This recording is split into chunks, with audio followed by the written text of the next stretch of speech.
What happens in the sky affects life down here on Earth. The celestial compass shows you how and guides your way with astrology you can use from professional astrologer Kathy Beal.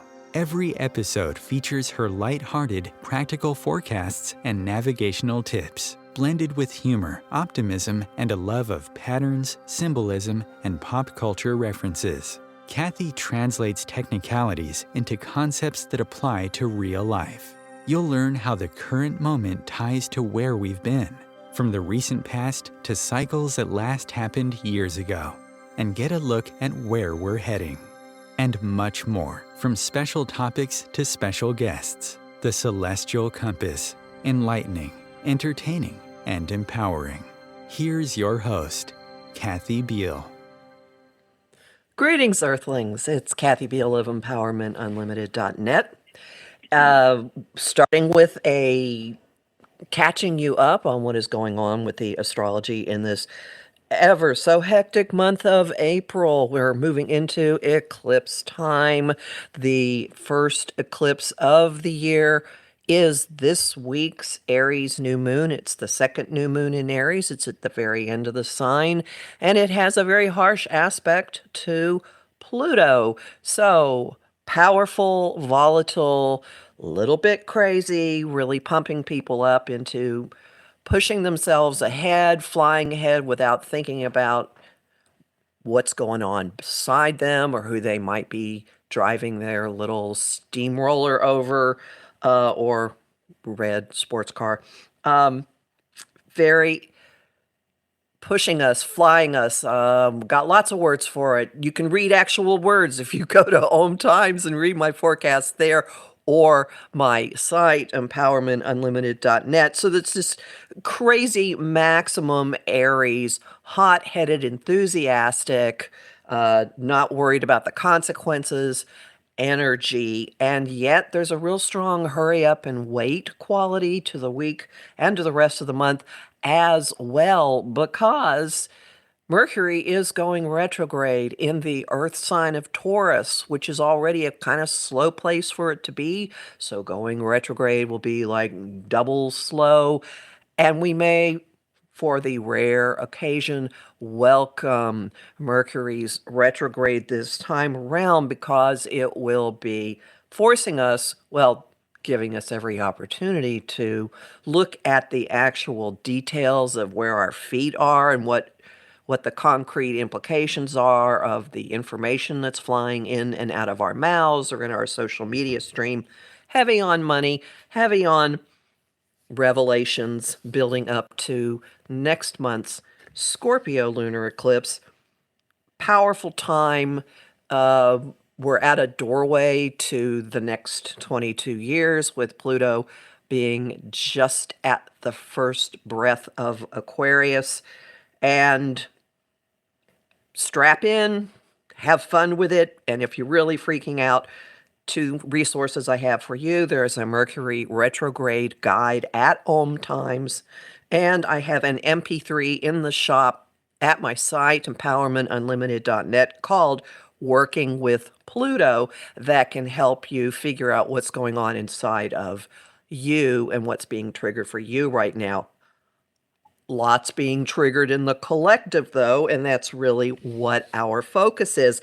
And I'm really excited to welcome back an astrologer who has been a popular guest many times so far in the short life of this show. Astrologer Robert Glasscock. He has an astonishing track record of accurately predicting events in the news, and a lot of what we've been seeing lately matches what he has been saying for years. We'll get to that in just one second, but first, his intro. For more than 56 years and 56,000 clients, Robert Glasscock has consulted with people from over 122 countries. He authored over 250,000 words annually for many years in American Astrology magazine's monthly and annual yearbooks. His writings for newspaper columns, magazine articles, and anthologies have been cited by Liz Green, among others. He conducts astrology webinars for organizations internationally, and for the past decade, he's also presented over 300 webinars, classes, workshops, and practicums for Kepler College, which is the astrology college in the U.S. He hosted the longest-running predictive workshop in the world, a student-requested solar arc practicum for in-depth astrological work predicting events, which were later confirmed in the news, during Trump's tumultuous administration and into President Biden's. Hey, Bob, how you doing? Well, after that introduction, I'm higher than a kite. Thank you very much. You're very welcome. I'm And everyone thinking, I'm sitting here listening to this thinking, and I'm still here. And you're still here. Exhausting. It's such a great pleasure to be back again, Kathy. I can't wait. Well, let's start with that controversial prediction you made a few years back. You know what I'm talking about?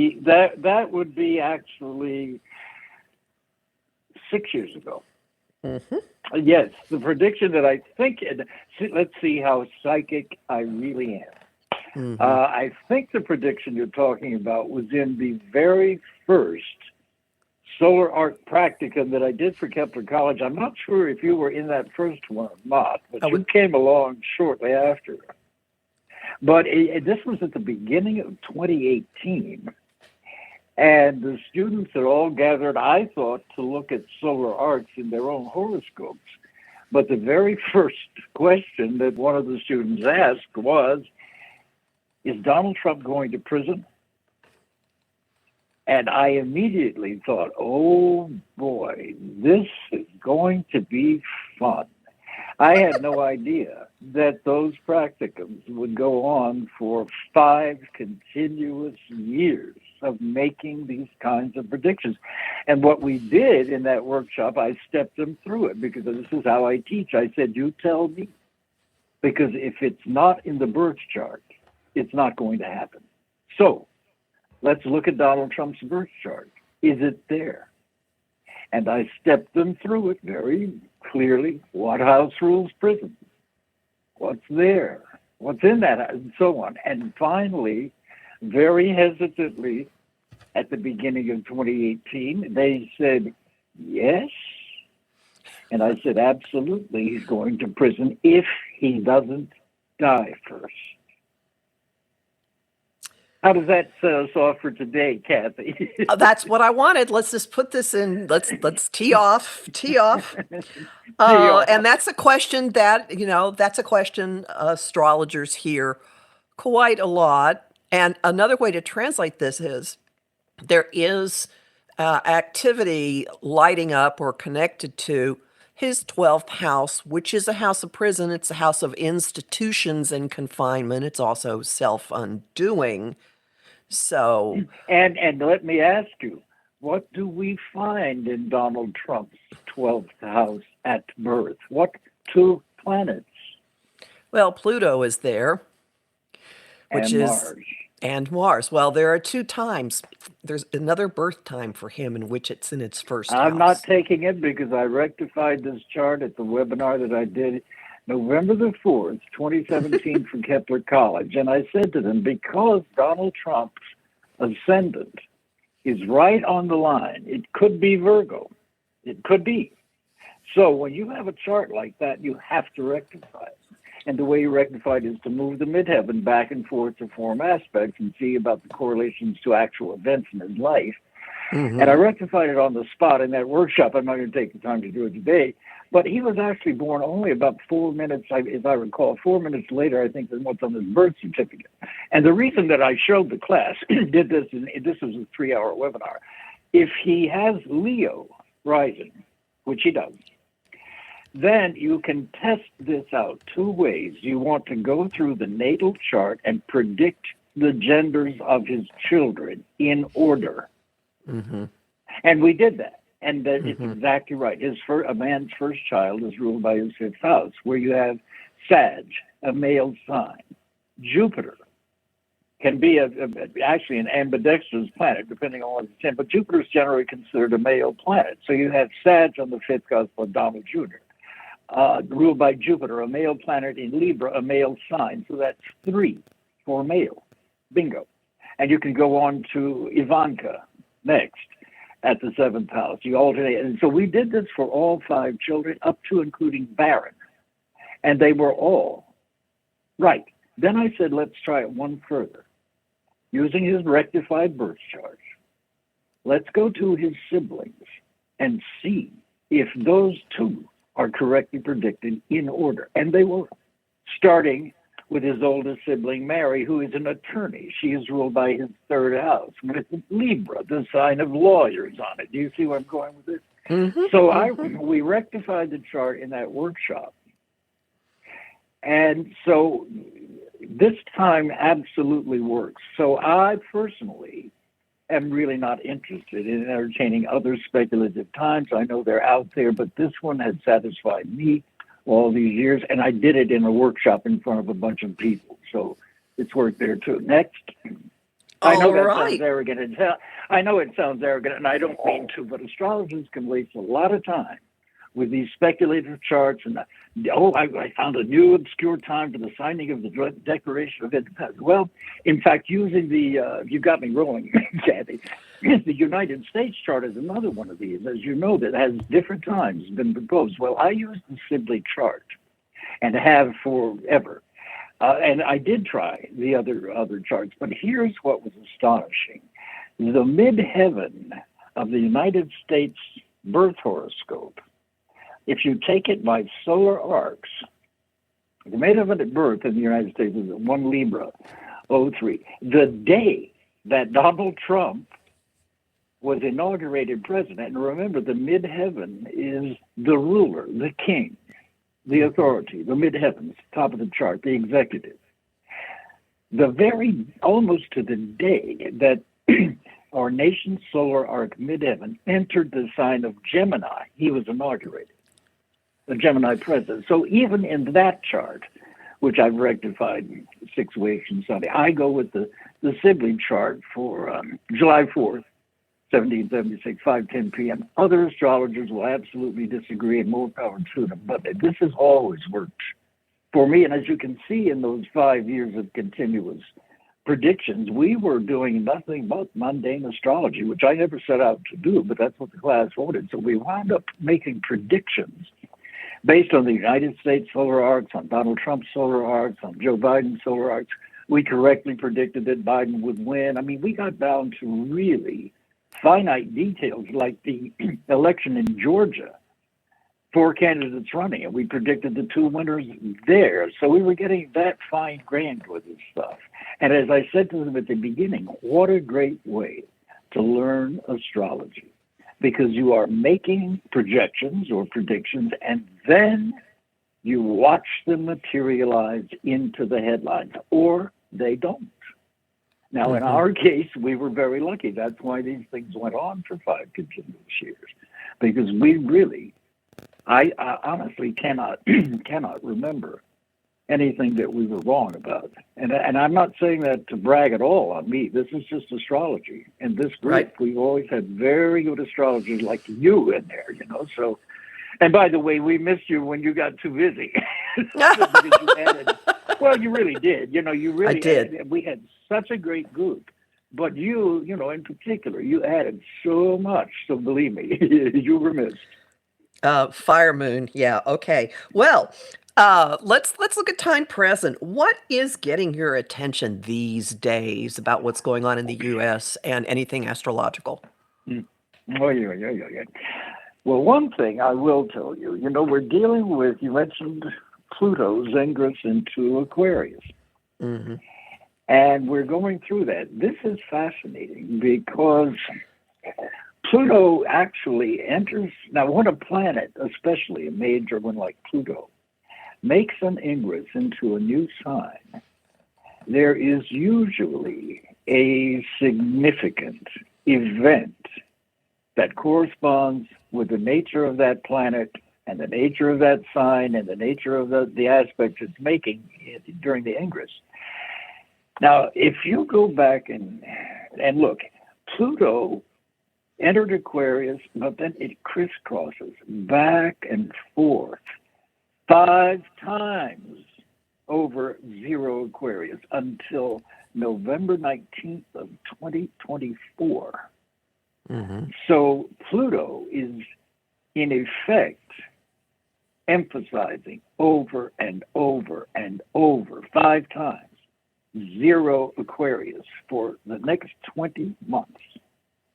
And if you go back in history, the last time it did this in Aquarius was 1777, the Revolutionary War. Every time Pluto does this, takes 20 months and crosses 5 times to enter a next sign, every single time in history, there were wars, big ones.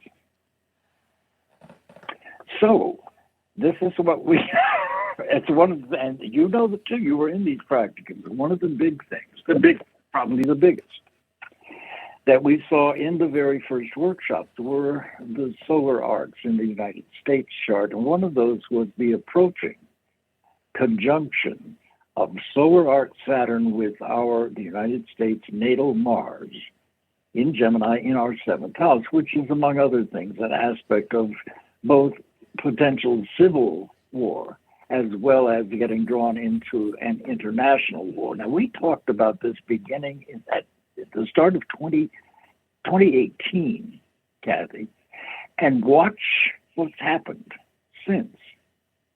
The nation is more polarized than ever and shows no sign of really ever coming together. There's one party in this country that absolutely does not want to coexist equally with anybody else. So the nation is splitting still. And now Saturn is 6 degrees closer to that conjunction with Mars, which is pretty much exact right around the 2024 elections. So we're talking, we foresaw potentials for a civil war and the nation breaking up. That potential is there. Couldn't an argument be made that we're already in a civil war and information war, Gemini?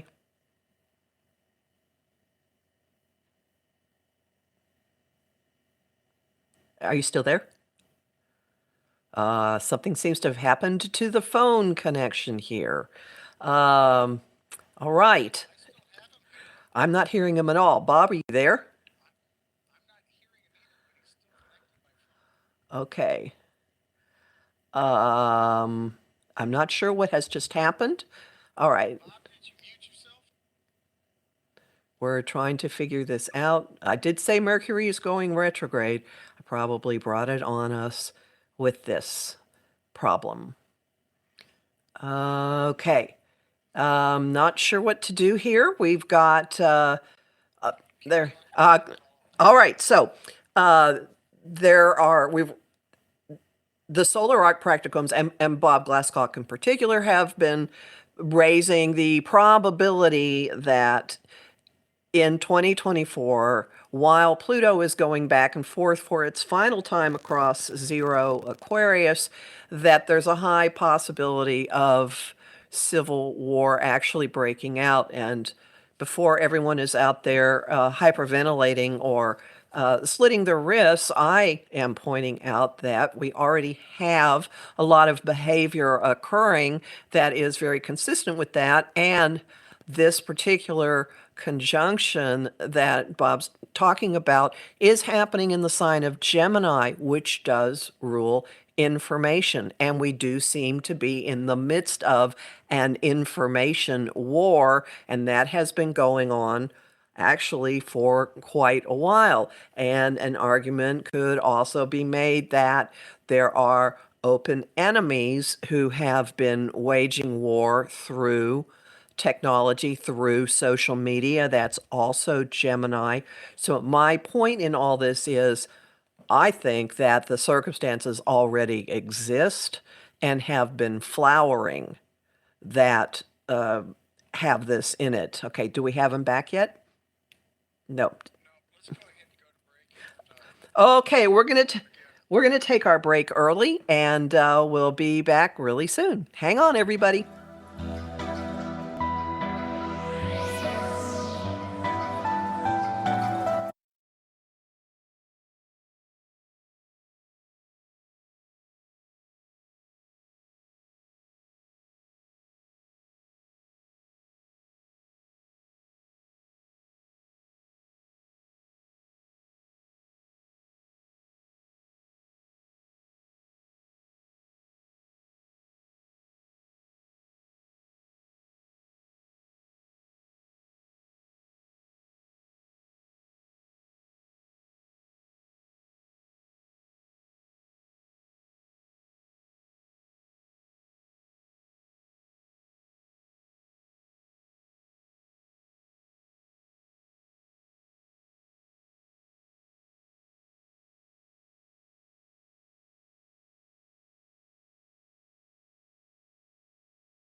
Welcome back to Celestial Compass. I've been talking with Robert Glasscock about political astrology predictions, and irony being the overriding deity of the universe, the upcoming Mercury retrograde does appear to have gotten in the middle of the conversation. So we're still trying to reach our guest again. Before the break, we were talking about Bob's prediction that there is a marker for actual civil war around the 2024 election, with my Uranian self presenting the counter argument that aren't we already in it in terms of uh, just the information battle that has been going on. One thing that is going to be noticeable in the news and kind of an outgrowth of this before we get to that point does still involve Pluto. Pluto, you've been hearing a lot about Pluto, the US having its Pluto return, which happened 3 times last year. That means that Pluto, the planet of power, towards the end of Capricorn, came back 3 times last year to the position that it held when the Declaration of Independence was signed. And so it is sitting at the doorway until June 10th of this 0 degrees Aquarius, this new energy. And as it goes back later this year, we're going to have one more pass of the US Pluto return. Pluto is in Capricorn in the Declaration of Independence chart, which has to do with structure, institutions, the foundations of how government has actually been put together. And since Pluto entered Capricorn in January of 2008, it has been obvious through various news events or collective events that we have been undergoing a collapse and a rebuilding or a restructuring of our attitude towards all sorts of things. And currently, we're in an ongoing argument about separation of power, balance of power, about particular institutions, what's going on with Congress, the role of the executive, the relationship of states as opposed to the federal government, and in recent weeks, a tremendous amount of inquiry into the institution of the Supreme Court. And we have it doesn't take much to look back and forth in various news articles and various current developments to see an ongoing erosion from within of the ground rules and of institutions. So, point being, late this summer, early in the fall, when Pluto gets back to the degree that it occupied in the Declaration of Independence chart, we get one more pass, one more opportunity to clean things up, dig around in the rubble, restructure, figure out what we want to do with various things. And then as Pluto goes back and forth from zero Aquarius back into Capricorn multiple times until the end of 2024, until the next big election in the US, it's never going to go back to the degree that it occupied during the Declaration of Independence chart, at least not for a couple of 100 years. So our time dealing with that will be done, and we'll be moving toward what's happening with what Pluto at the beginning of Aquarius might mean. Now, there is something very interesting going on. Big events, okay, when Bob did mention when an ingress first happens, there are usually events that define. Let me see. I need to rejoin, or am I in now? Yay, you're back. All right. What do you want to say about Pluto finishing up his Pluto return? Well, I don't know where we stopped. I'm so sorry. I don't know where we stopped. Okay. While I was vamping, you were. And I don't really understand. I really don't understand how, because I haven't touched my phone. Magic, gremlins. Well, now I'm trying to think if I touched an AirPod. I don't remember doing that. Anyway, all right, but we only have 30 minutes, right? So yeah, thank you. right before you went off into the ethers, as far as our experience of this conversation was concerned, you were talking about a marker for civil war, and my counter response, which I elaborated on quite a bit, which I didn't hear, in your absence, was that this is happening in the sign of Gemini, which involves information, and my take is we're already in an information war. We have been for a number of years. Right. And that this could be both an internal civil war and one with open enemies from outside the country doing things with social media, stoking the civil war. Okay, now where did you end up? Did you end up on that point? No, and then I went on. But if you have more to say on that, go back.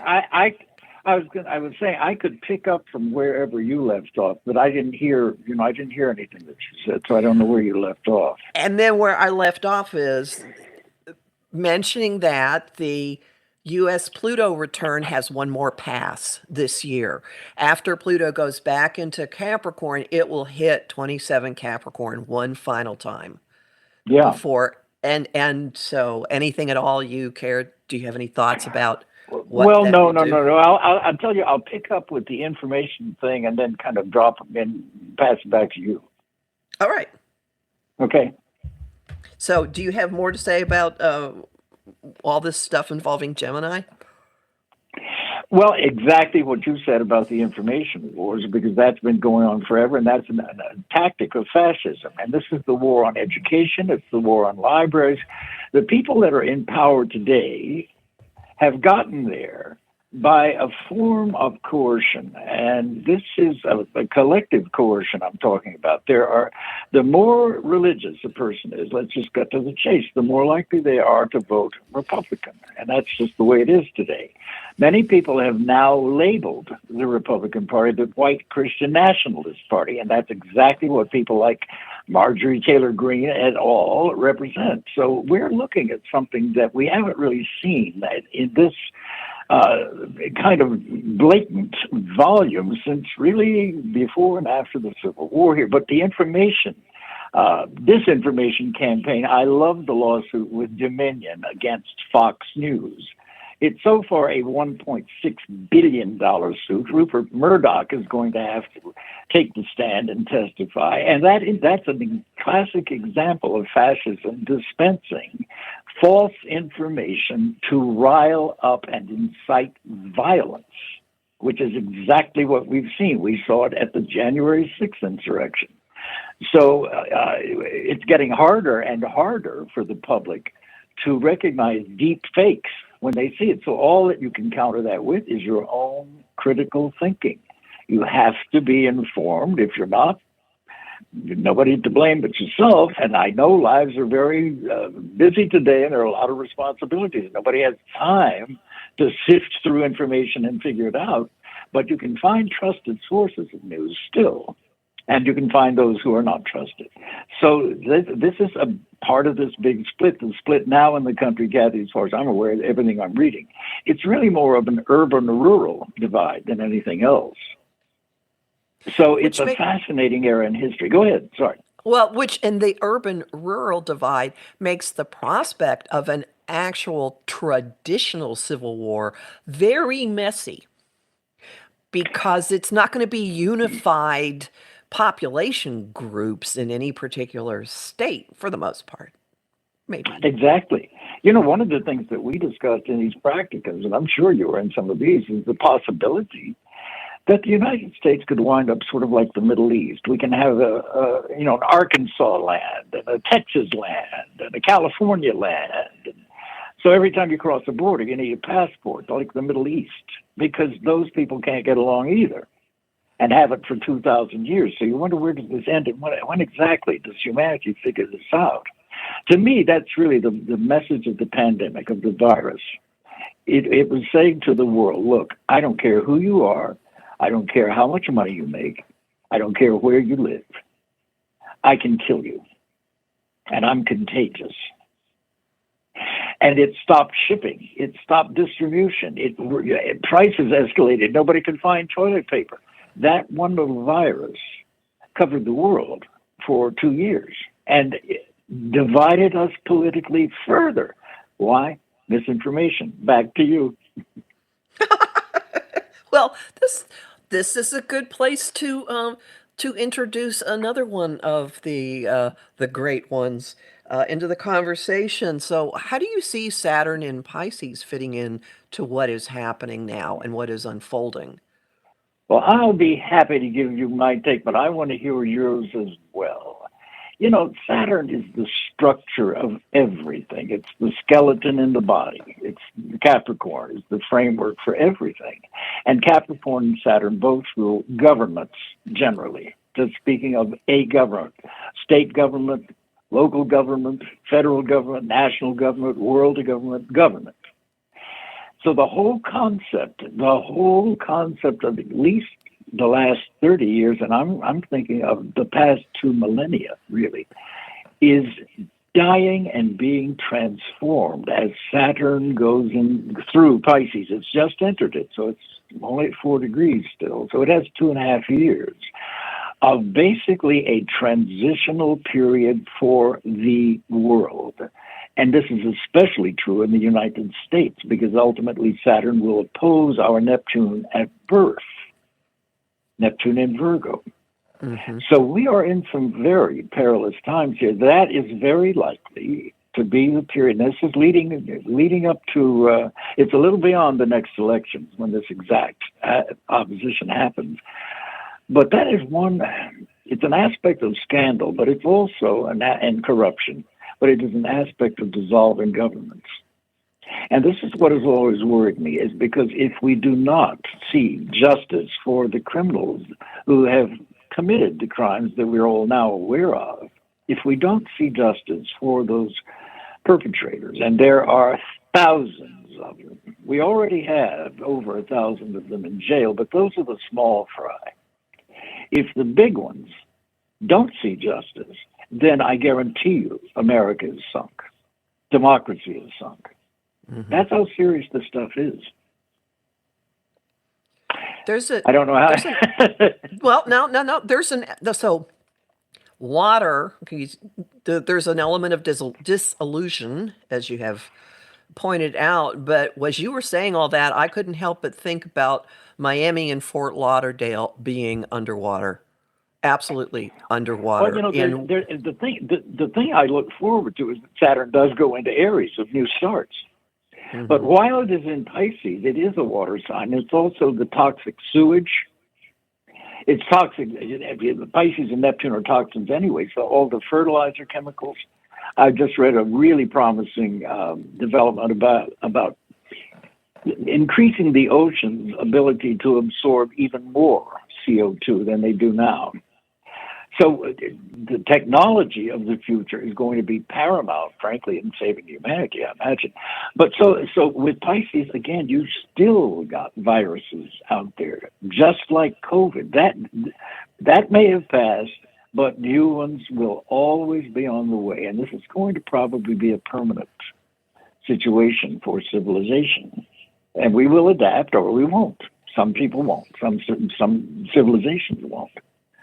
But that's this transitional period that we're in. So it's very unsettling and confusing for everybody in the world. It's a great time for crooks to make some money quickly, but they're going to get caught too. Because that old role model is dying. So all of the role models that we have depended on to guide us and support us and make us feel secure, starting with government and followed by religion and followed by education, on and on and on. All of these old paradigms for living and governing ourselves and having some rules are slowly falling apart because they're not working anymore, and they won't work in a global environment.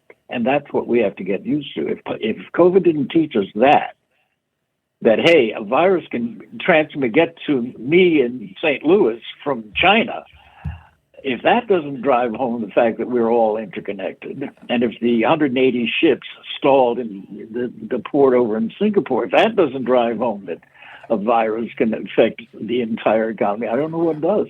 We all have to learn to coexist. And I'm afraid that it may take a climactic event, such as a nuclear event, to make the world take all of this really seriously. Nobody changes until they bottom out. It's true in AA. It's true collectively. And I don't know that the Ukraine war is bad enough yet to make the world say, "Hey, we've got to stop and take stock and do something here."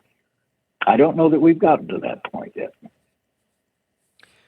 I see something. I want to point this out. I see something very interesting in Saturn and Pluto making their ingresses so close together. And Saturn kind of, I don't know if it's anesthetizing us as we deal with the beginning of Pluto in Aquarius, but hear me out. Saturn in Pisces, the authority of the church, possibly an issue, possibly. Pluto in Aquarius, throughout history, big changes, realignments of massive political power, previously always in the church. Pluto in Aquarius coincided with Constantine consolidating the church. It coincided with the Eastern Orthodox Church splitting off from the Western, what became the Roman Catholic Church. It coincided with the Reformation and Henry VIII making the Church of England. So there have been big, big splits in the power of religion. And this is now, that energy is now happening with Saturn in Pisces. I think there's going to be something here about the authority of the mega church preachers who are so good about getting their constituents, interesting choice of words, to send them vast amounts of money. You know, the you could argue hypocrisy of a lot of the evangelicals, or the wanting to put their way of viewing reality on the vast numbers of people that are not in their camp. I've heard that something like 11% of the population in the US is actually evangelical Christian, and the vast majority of Congress is. So at any rate, I just think there's something here in those two planets shifting signs at the same time. Well, this is why we missed you in the practicums. But I think you're absolutely right. And for example, last year, well, no, I think it was this year, 2023, for the first time in United States polling history, the Pew polls reported that less than 50% of Americans go to church every week. That's the first time in American history. And you're absolutely right. The evangelicals, the true hard right evangelicals, are about, I've heard 13%, but it's right in there, 11 to 13. About 26% of Americans are evangelicals, but the hardcore. So what we're seeing is the demographics are young people simply aren't going, they're not buying religion anymore. They all have gay friends, for starters, and they don't like what the churches are teaching them about gay people. They don't like the racism that's inherent in religions, and this has always been true. If you go back to the Constantinople Congress, which I think you mentioned in 310, 311, basically the Catholic, which means universal, the Catholic Church, the Roman Catholic Church, was not only founded, but then enforced on everybody with weapons from the get-go, from day one. And then you had the Inquisition and the Crusades. You had these knights running off. They didn't even know what a Muslim was. Never seen one. But they've been sent off to kill Muslims in the name of Jesus. So this has been a warmongering religion since day one. I love, you go back to Martin Luther, the Protestant Reformation, and here's the church's take on critical thinking and science right here, Kathy. One of Martin Luther's proclamations, which he nailed to the door of the Catholic Church, says, and I quote, "Reason is a whore that must be plucked from the eye of every Christian." Bingo. Don't think, and don't, for God's sake, ask me questions I can't answer. Well, too many people today have Google, and they can look up, did Jesus ever exist? And they can find out for themselves. And of course they are. So now you've got these mega churches making mega billions of dollars and not being taxed. Does that need to be changed? Of course. So this is interesting. I mean, that's why this beats nighttime soap operas all to heck. Yeah. Well, and we've got into the 24/7 news cycle. I didn't used to live this way. I doubt you did, but it's nonstop. It's yes, nonstop. It is. Mm-hmm. But you know what's happening there, Kathy, is that our whole concept of time and space, thanks to electronics and the internet, is being altered. And it has been for a long time. I got my first computer in 1981. So I've been, and I was online starting with Prodigy, I think, back in 1985 or so. But even Amazon tribesmen have cell phones now. So what happens in Tel Aviv or Cairo or Moscow or Kyiv or Pensacola, it's all in somebody's palm. And if you're aware of all that stuff, it can be overwhelming for some people. I love it because I'm a news junkie, but it has changed people's perceptions of time and space. And of course, people are getting more isolated with the computer age because they can just sit at home and connect with anybody. And then COVID comes along, making it hard to socialize physically in a closed space. So it's an interesting phenomenon of how the internet and artificial intelligence and computers have established for the first time in human civilization a literal global brain. These are all synapses, just like in the brain. What do we have? 490 billion synapses in our heads. So this is the same thing, except in a technological, physical environment. So we have managed to physicalize mankind as, through science, a global brain. Interesting. Which sure sounds like Pluto and Aquarius. I just hope it makes me a little smarter. Nah. Oh my. So are there any other astrological trends you're necessarily detecting in what's happening right now, or is it all just this big picture? Well, I'll tell you, there's some good ones. There's some good ones. The main one that I am really interested in is it's Uranus. It's transit of Uranus and Taurus. For one thing, this transit is trining our nation's birth Neptune, which does have to do with toxins as well as corruption and so on. And Uranus in Taurus in our sixth house promises some environmental technological breakthroughs, and we're already beginning to advance to that. Now, I'm reading more and more. Car manufacturers are going to stop making gas-driven cars in the not-too-distant future. I mean, within, in some cases, 4 or 5 years. Right. So this is now, and solar energy is becoming more and more affordable.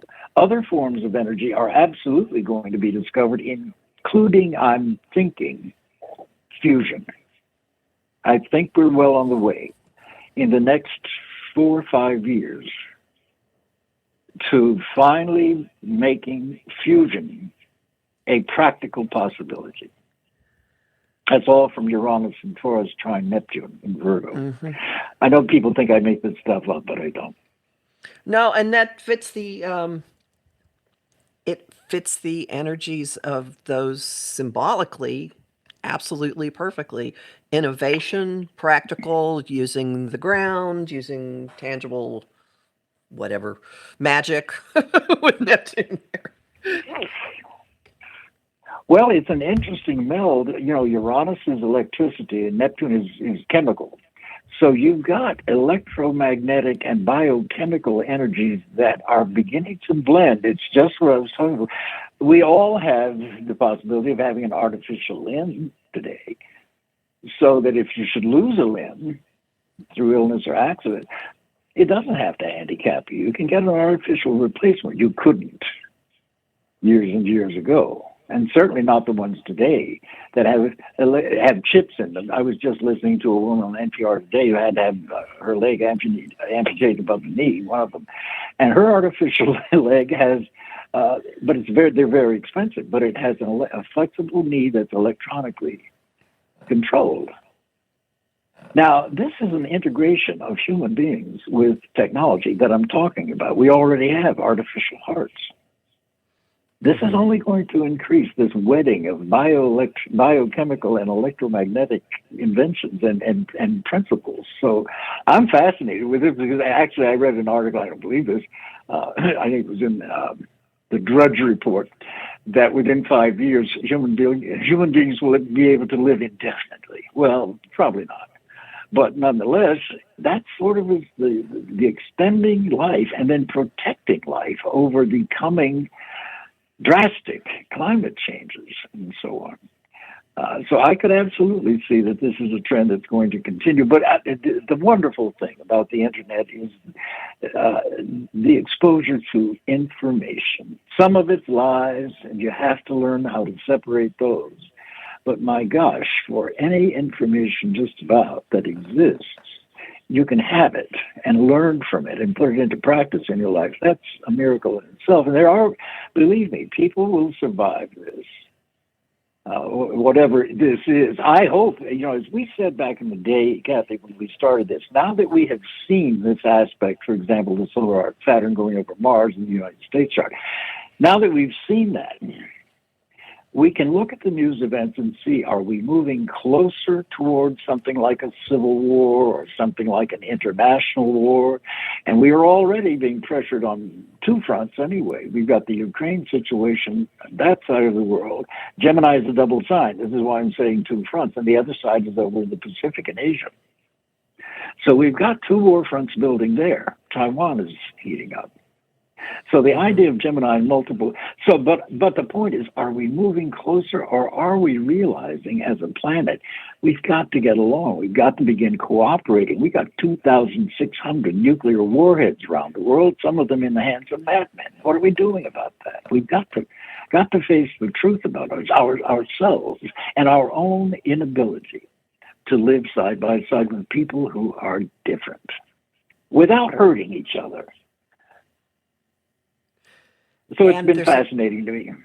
There's a difference also generationally in this. And I would say Gen Z is very, very much its own thing. And I think they're going to save us, quite honestly. Well, they're the ones that terrify, especially in conservative communities, that terrify the older generation.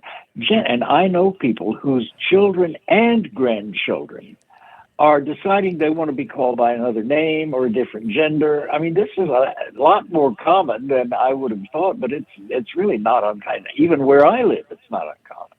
And of course, part of that's adolescence and youth and trying to challenge the elders, but part of it is a real recognition that, there are people in the world who love the same sex, and maybe I'm one. Well, that throws everybody for a loop because it goes against religion and all, which is all geared to, of course, keep the tribe populated. So go have babies.